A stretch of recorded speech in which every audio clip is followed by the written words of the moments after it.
Assalamualaikum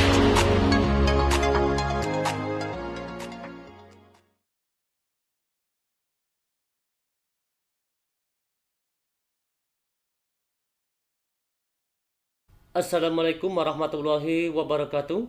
Jumpa kembali dengan Edukasi Official, yaitu channel pendidikan. Kali ini Edukasi akan memberikan kembali yaitu bocoran soal tahap kedua bagian keempat, 4 bidang kompetensi persiapan untuk Bapak Ibu mengikuti ujian di tahap kedua, yaitu bidang teknis khususnya pedagogik, dan bidang manajerial, bidang sosiokultural, dan bidang wawancara. Edukasi mohon dukungan dengan cara like, subscribe, dan share jika bocoran soal ini bermanfaat bagi Bapak Ibu. Oke, langsung saja kita masuk pada soal yang pertama. Perhatikan pada soal yang pertama, ini adalah Pak Andi mengadakan ulangan dengan KD menentukan hasil operasi bilangan bulat. Dari 32 siswa, ternyata 22 siswa yang tidak tuntas KKM. Apa yang sebaiknya dilakukan Pak Andi?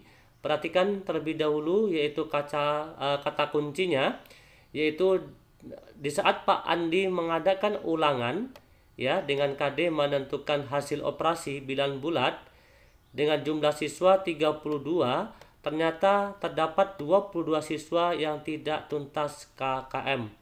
Apa yang sebaiknya dilakukan oleh Pak Andi? A. Mengadakan pengayaan kepada 10 siswa. B. Mengadakan remedial untuk 22 siswa di bawah KKM. C. Melakukan pembelajaran ulang dengan media dan metode pembelajaran berbeda. D. Melakukan pengayaan untuk seluruh siswa. E. Memberikan tugas mandiri kepada 22 siswa yang tidak tuntas. Kita perhatikan kata kuncinya di sini adalah jumlah siswa 32, namun ternyata atau terdapat 22 siswa yang tidak tuntas KKM. Artinya ini lebih dari 50%. Kita perhatikan di sini, apabila lebih dari 50%, maka alangkah baiknya yang dilakukan oleh Pak Andi adalah melakukan pembelajaran ulang dengan media dan metode pembelajaran yang berbeda. Maka jawaban yang benar adalah C, yaitu melakukan pembelajaran ulang dengan media dan metode pembelajaran yang berbeda. Apa alasan? Kita perhatikan pada pembahasan. Pada pembahasan, di sini sudah cukup jelas, yaitu aturan remedial jika persentase peserta remedial. Perhatikan, apabila siswa mencapai persentasenya yaitu 0 sampai 19%, maka melakukan bimbingan secara individu atau tugas mandiri atau disebut dengan tutor sebaya. Yang kedua, apabila siswa mencapai persentasenya 20 sampai 49%, maka lakukanlah bimbingan dalam kelompok belajar. Ingat di sini kelompok belajar apabila masih di bawah 50%. Sedangkan apabila di atas 50%, maka lakukanlah pembelajaran ulang. Artinya, persentase tidak tuntas yaitu 22/32 kali 100% sama dengan 60%. Artinya Pak Andi melakukan ulangan pada KD tertentu tadi yaitu mencapai 69% siswa tidak tuntas KKM. Maka Pak Andi wajib melakukan pembelajaran ulang dengan media dan metode pembelajaran yang berbeda. Bertujuan dengan media dan metode pembelajaran yang berbeda yaitu bisa mendongkrak siswa tersebut untuk mencapai KKM. Nomor 2. Hasil pengolahan nilai bahasa Inggris oleh Pak Rudi menampilkan bahwa 32 siswa kelas 7, ternyata 28 siswa memperoleh nilai di atas KKM. KKM yang ditetapkan untuk pembelajaran bahasa Inggris adalah 70, dan 4 siswa mendapat nilai di bawah KKM yang ditetapkan oleh Pak Rudi. Dari ilustrasi di atas, penilaian yang demikian disebut dengan penilaian A. Penilaian acuan patokan. B. Penilaian acuan norma. C. Penilaian objektif. D. Penilaian terpadu. E. Penilaian menyeluruh. Ingat, kita perhatikan kata kuncinya terlebih dahulu. Dari 32 siswa,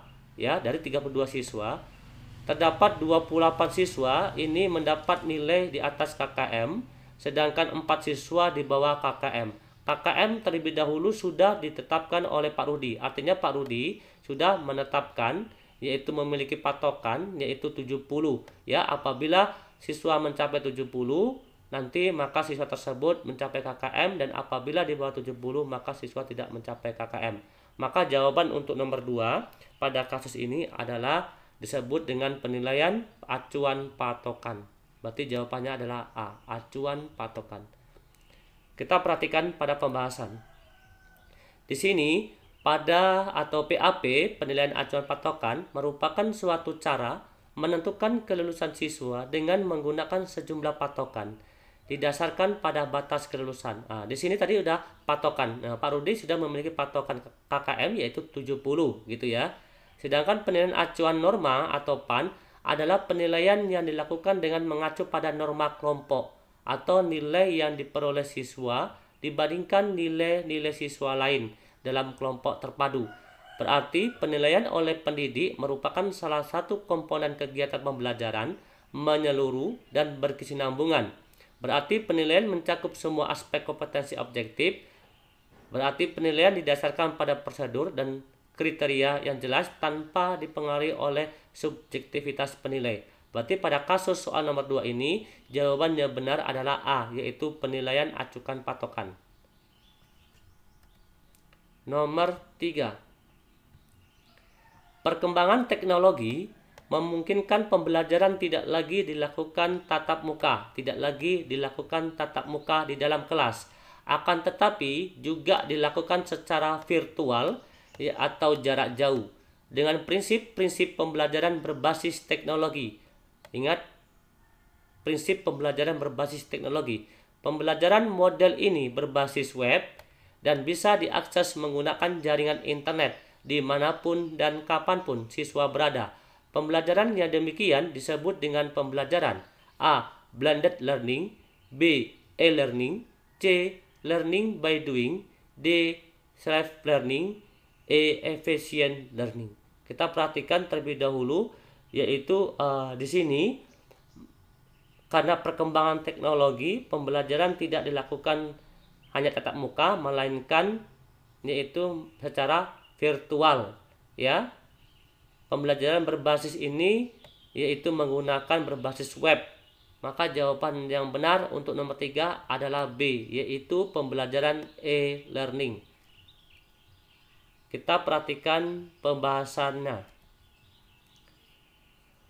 Pembelajaran e-learning adalah pembelajaran yang dilakukan secara daring berbasis web. Tadi di sini di soal sudah jelas, yaitu pembelajaran model ini berbasis web atau sejenisnya. Sedangkan blended learning adalah pembelajaran yang merupakan kombinasi antara pembelajaran dalam jaringan dan luar jaringan. Maka jawabannya adalah B, yaitu pembelajaran e-learning. Nomor 4. Dari banyaknya definisi atau batasan yang dikemukakan oleh para ahli, namun esensi dari pengertian penilaian portofolio, kata kuncinya yaitu penilaian portofolio. A. Kumpulan hasil karya siswa, B. Rekaman hasil karya siswa, C. Rangkaian hasil karya siswa, D. Kumpulan nilai siswa, E. Kumpulan siswa. Nah, di sini pengertian dari portofolio. Apa sih pengertian dari portofolio tersebut? Ya, pengertian dari portofolio ini adalah kumpulan hasil dari karya siswa. Ya, maka jawabannya adalah A. Nomor 4 adalah A. Kita perhatikan pembahasannya. Perhatikan pada pembahasan. Portofolio adalah kumpulan hasil karya seseorang peserta didik sebagai hasil pelaksanaan tugas kinerja yang dilakukan atau yang ditentukan oleh guru atau oleh peserta didik bersama guru sebagai bagian dari usaha mencapai tujuan pembelajaran atau mencapai kompetensi yang ditentukan dalam kurikulum. Maka kesimpulan, portofolio adalah kumpulan hasil karya seorang peserta didik. Maka jawabannya adalah A. Nomor 5. Langkah-langkah menulis soal tes uraian sebagai berikut. Di sini ada kata kuncinya yaitu kecuali, ya. Jadi langkah-langkah menulis soal tes uraian sebagai berikut. Namun di sini ada kata kecuali atau yang salah. 1. Melakukan analisis KI dan KD serta indikator.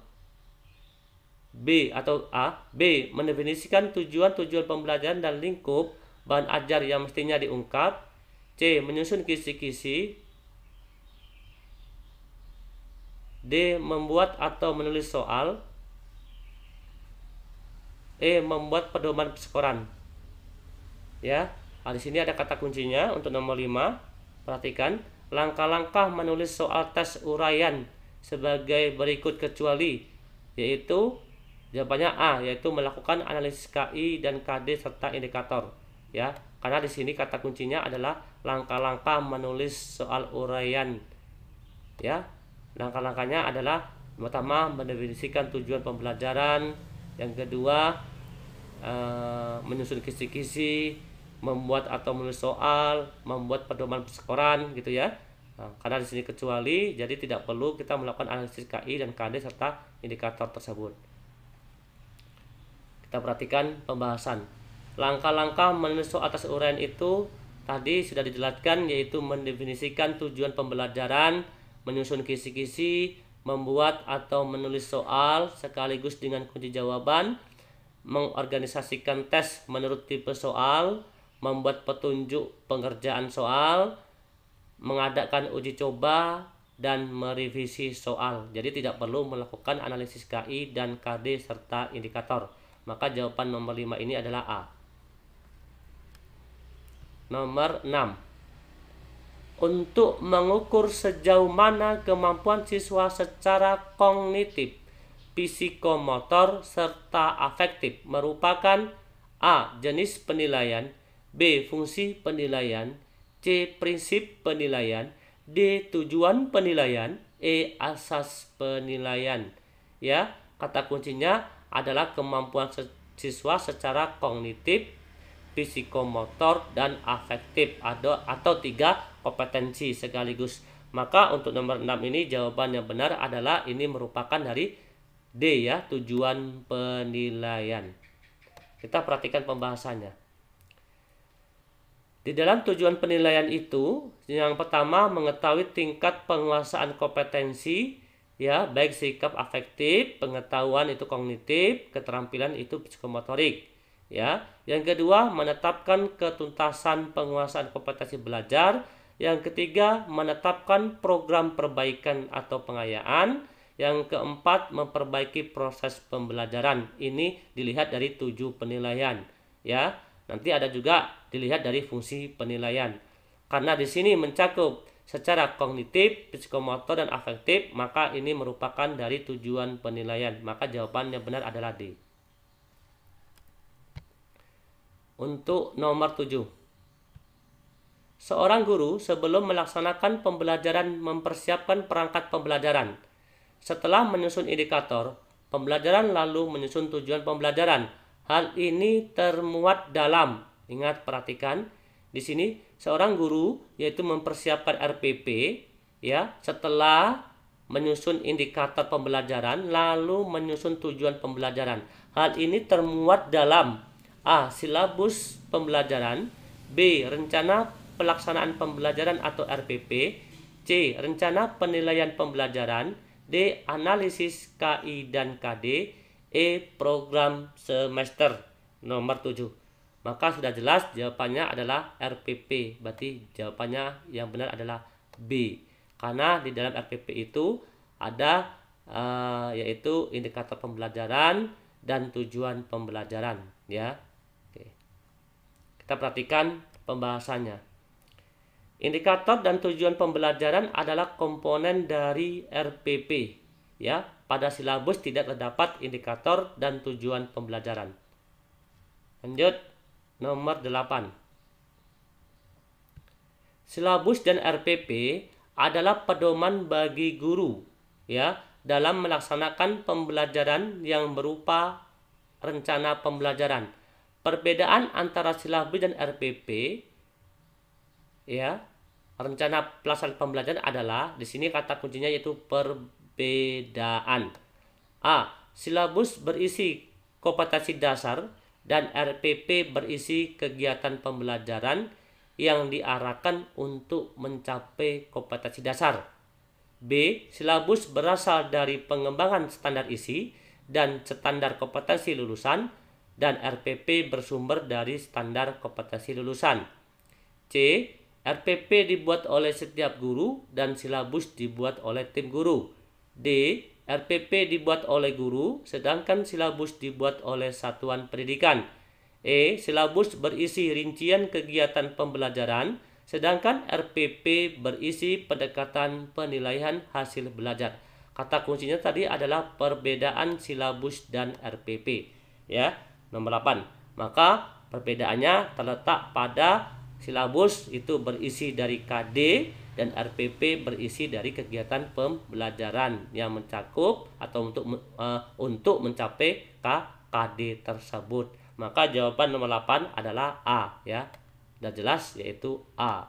Silabus berisi kompetensi dasar, sedangkan RPP berisi yaitu kegiatan pembelajaran yang diarahkan untuk mencapai dari KD itu sendiri. Kita perhatikan pembahasan. Silabus berisi kompetensi dasar dan RPP berisi kegiatan belajar yang diarahkan untuk mencapai kompetensi dasar. KI dan KD dikembangkan dari standar kompetensi lulusan. Ingat, KI dan KD dikembangkan dari standar kompetensi lulusan. Silabus dikembangkan dari KI dan KD, sementara RPP mengembangkan KD ke dalam indikator pencapaian kompetensi dasar dan tujuan pembelajaran. RPP disusun oleh masing-masing guru, sedangkan silabus dikembangkan oleh Kemendikbud. Maka sudah jelas jawabannya adalah A. Nomor 9. Seorang guru mempelajari kerucut pengalaman dari Ed Gardner. Apa yang harus dilakukan dalam pembelajaran berdasarkan kerucut pengalaman Ed Gardner tersebut? A. Memilih media konkret dulu daripada abstrak. B. Selektif dalam memilih media pembelajaran. C. Banyak meminta siswa mengingat. D. Menekankan aspek psikomotorik anak. E. Drilling. Kita perhatikan ya. Maka kita perhatikan terlebih dahulu, yaitu kerucut pengalaman Ed Gardner. Oke, perhatikan kerucut pengalaman Ed Gardner. Di sini yaitu ada tingkat keterlibatan verbal, visual, terlibat dan berbuat, ya. Apakah hanya melihat, apakah hanya mendengar, ataukah dia terlibat, ataukah dia berbuat langsung, secara langsung. Yang diingat, siswa dapat mencapai 10% itu hanya membaca. Ya, apabila siswa membaca, yaitu yang diingat siswa adalah 10%. Sedangkan apabila siswa mendengar, yaitu 20%, dan apabila siswa itu melihat gambar, lihat video, lihat demonstrasi, itu mencapai 30%. Sedangkan apabila siswa terlibat dalam diskusi, yaitu 50% terlibat. Dan apabila siswa menyajikan presentasi, yaitu 70%. Dan apabila siswa melakukan simulasi atau praktek, ya, praktek atau mengerjakan hal yang nyata, itu bisa diingat 90%. Tadi di sini kata kuncinya adalah setelah guru tadi melihat kerucut pengalaman Ed Gardner ini, apa sih yang harus dilakukan oleh guru dalam pembelajaran tersebut? Maka jawabannya adalah yaitu menekankan aspek psikomotorik pada anak, berarti D, ya. Jadi guru bukan hanya memilih media konkret atau nyata dulu daripada abstrak, namun guru menekankan aspek psikomotorik anak, yaitu langsung praktek, ya. Tadi sini sudah jelas, yaitu apabila siswa melakukan simulasi atau berbuat langsung, ya, atau praktek langsung atau mengerjakan hal yang nyata, maka itu akan lebih maksimal, yaitu mencapai 90%. Artinya di sini guru menekankan aspek psikomotorik, artinya guru menekankan aspek yaitu praktek anak, ya. Psikomotorik ini ada kata kuncinya itu psikomotorik gitu. Oke, nomor 10. Melati adalah anak yang selalu bersemangat di kelas. Ia selalu berusaha menjawab pertanyaan-pertanyaan yang dilontarkan guru. Guru memberikan tepuk tangan. Di sini ada kata kunci tepuk tangan. Untuk menghargai usaha Melati. dan terkadang memberi acungan jempol pada saat melatih menjawab pertanyaan dengan benar. Maka yang dilakukan oleh guru tersebut menganut teori A. Ausubel, B. Piaget, C. Brunner, D. Skinner, E. Kowalski. Kita perhatikan di sini artinya guru memberikan stimulus, ya, guru memberikan stimulus tadi, yaitu berupa memberikan tepuk tangan dan memberikan acungan jempol di saat melatih menjawab pertanyaan dengan benar, ya. Maka yang dilakukan oleh guru tersebut menganut teori untuk nomor 10, perhatikan, yaitu teori Skinner, ya. Karena teori Skinner ini yaitu sama dengan behavior, ya, behavior yaitu memberikan stimulus atau rangsangan tersebut. Kita perhatikan pembahasannya. Operant conditioning adalah suatu metode pembelajaran menggunakan reward atau penghargaan atau hadiah dan punishment atau hukuman sebagai konsekuensi perilaku. Teori ini dikembangkan oleh B.F. Skinner dan sering juga disebut teori Skinner maupun instrumental condition. Tadi dengan guru memberikan tepuk tangan, kadang memberikan acungan jempol, ini merupakan suatu hadiah, ya, atau stimulus atau rangsangan pada peserta didik supaya peserta didik tersebut lebih semangat lagi di dalam proses pembelajaran, gitu ya. Maka sudah jelas jawabannya adalah D, yaitu Skinner atau Skinner. Lanjut nomor 11. Anda adalah ketua bidang kewirausahaan di sebuah organisasi. Pada suatu saat Anda ditegur oleh pimpinan karena program-program yang belum terlaksana sampai pada akhir periode kepengurusan. Maka yang akan Anda lakukan adalah A. Mencari alasan agar Anda tidak dimarahi, B. Menerima risiko, C. Meminta maaf pada jajaran pengurus, D. Segera mengurus kelanjutan programnya, E. Mengatakan bahwa yang harus Anda kerjakan sangat banyak sehingga membutuhkan waktu yang panjang.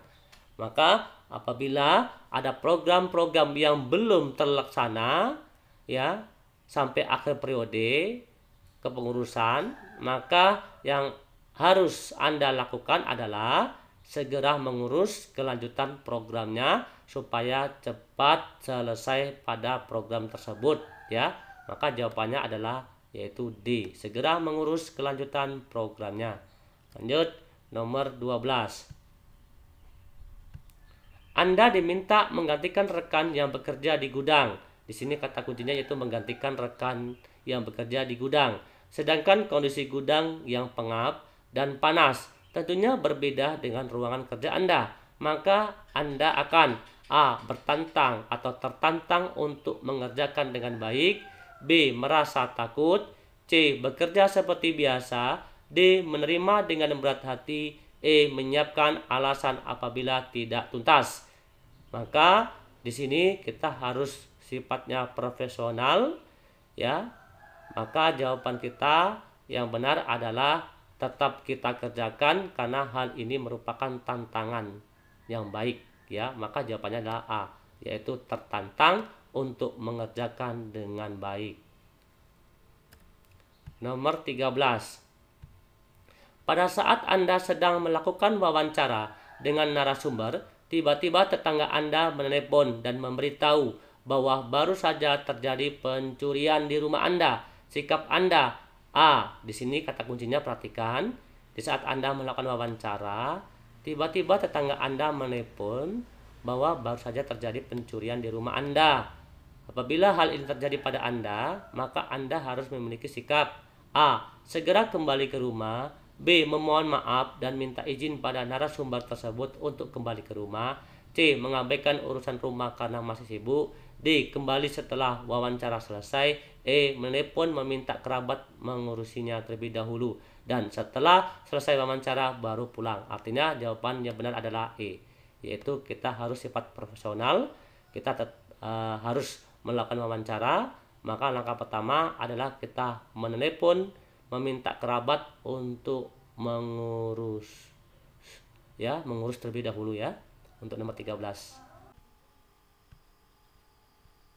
Melihat dua rekan kerja saling berselisih, maka rekan kerja yang lain tidak boleh terpengaruh oleh suasana perselisihan tersebut. Bagi Anda pendapat ini adalah A. Sangat setuju, B. Setuju, C. Ragu-ragu, D. Tidak setuju, E. Sangat tidak setuju. Kita perhatikan di sini kita melihat dua rekan kerja kita yaitu saling berselisih, ya.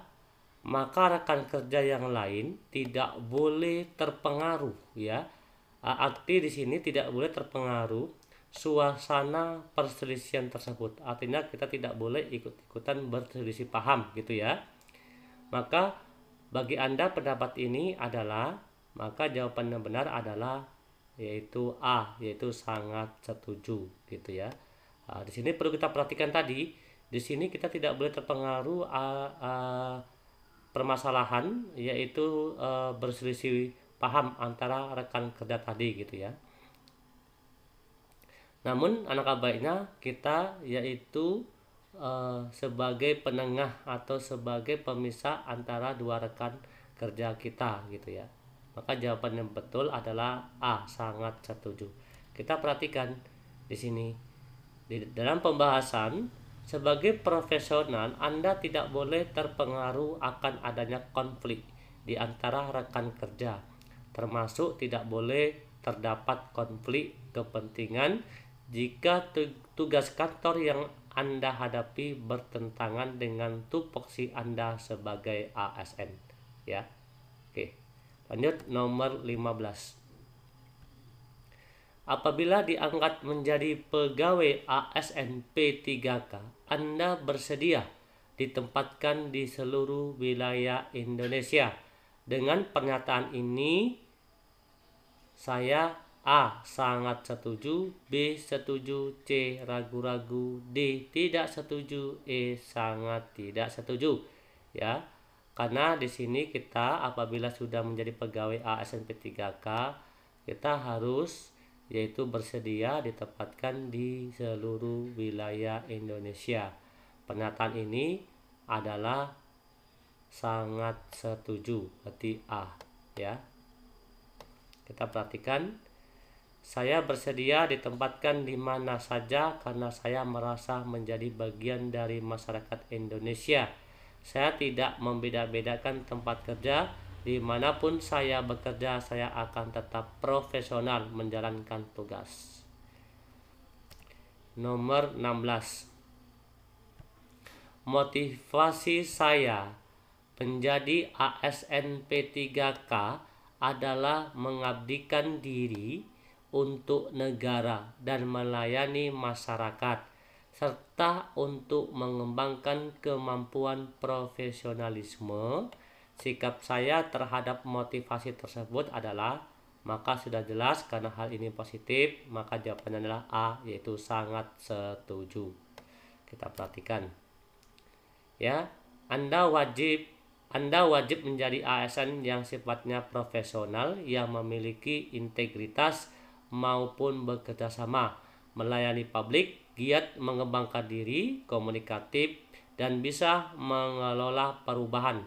Semua kompetensi yang diisyaratkan tersebut adalah dalam rangka pengabdian kepada negara sebagai seorang ASN. Nomor 17. Nilai-nilai Pancasila telah saya implementasikan dalam pekerjaan sehari-hari sebagai tenaga honorer. Akan hal ini maka hal positif, maka jawabannya adalah A, yaitu sangat setuju. Kita perhatikan, ya, Pancasila adalah dasar negara Indonesia. Artinya seluruh pelaksanaan dan penyelenggaraan pemerintah negara termasuk dalam bidang pendidikan harus mencerminkan nilai-nilai Pancasila. Mengenai tentang implementasi terhadap pekerjaan, salah satunya adalah dengan melaksanakan pekerjaan sebagai pendidik dan pengajar dengan mengikuti ketentuan yang telah disusun dan diundangkan berlandaskan dasar negara Pancasila. Nomor 18. Soal wawancara yaitu integritas. Anda melihat rekan kerja selalu berbicara kelas saat Anda atau saat jam kerja, sehingga Anda merasa terganggu. Maka Anda akan A. Memilih diam dan mengabaikan sikap rekan kerja. B. Mengikuti perilaku rekan kerja supaya dianggap setia kawan. C. Melaporkan kejadian tersebut kepada atasan. D. Menegur rekan Anda dan membicarakan masalah tersebut dengan cara yang baik. Berarti jawabannya adalah D, yaitu menegur rekan Anda dan membicarakan masalah tersebut dengan cara yang baik. 19 masih mengenai tentang soal wawancara, yaitu mengenai tentang integritas ya. Kita perhatikan nomor 19 ini. Saat pembayaran uang lembur, saya mendapat uang lembur lebih jam kerja lembur saya, maka saya akan A. Menanyakan kepada bendahara. B. Mengembalikan kepada bendahara. C. Menerima dan menganggapnya sebagai bonus. D. Meminta pendapat teman apa yang harus saya lakukan. Maka karena ini bukan hak kita, kita mendapat uang lembur melebihi dari jam kerja kita, maka alangkah baiknya yaitu uang tersebut kita kembalikan kepada bendahara. Berarti jawabannya adalah B. Oke. Nomor 20 masih mengenai tentang soal wawancara, yaitu bidang moralitas. Saat Anda melakukan verifikasi dokumen administrasi pendaftaran CASN, ada seorang oknum yang mengaku serta panitia CASN menawarkan bantuan kepada Anda untuk lolos ujian seleksi CASN dengan memberikan sejumlah dana Di satu sisi Anda belum memiliki pekerjaan tetap namun memiliki tabungan yang cukup untuk imbalan jasa bagi orang tersebut. Status Anda sudah menikah dan memiliki 2 anak sehingga tuntutan kebutuhan hidup cukup besar. Maka sikap Anda adalah A. Terima tawaran tersebut karena Anda harus segera mendapatkan pekerjaan dan penghasilan tetap. B. Mempertimbangkan tawaran tersebut karena hal tersebut cukup membahayakan bagi saya. C. Menolaknya secara tegas dan menginformasikan kepada panitia seleksi. D. Menolaknya secara tegas dan menyampaikan kepadanya bahwa hal tersebut melanggar hukum dan ketentuan dalam proses seleksi ASN dan saya ingin menjadi ASN dengan cara yang bersih. Maka jawabannya adalah D. Oke, terima kasih atas kunjungan dan terima kasih atas perhatian Bapak Ibu. Semoga dalam mengikuti seleksi tahap kedua sukses dan menjadi ASN. Amin ya robbal alamin. Sekali lagi kami tim edukasi official mohon dukungan dengan cara like, subscribe dan share. Dan bagi Bapak Ibu belum subscribe, silakan subscribe terlebih dahulu dan jangan lupa tekan loncengnya supaya Bapak Ibu tidak ketinggalan informasi seputar mengenai tentang pendidikan khususnya P3K. Kami akhiri, wassalamualaikum warahmatullahi wabarakatuh. Salam edukasi.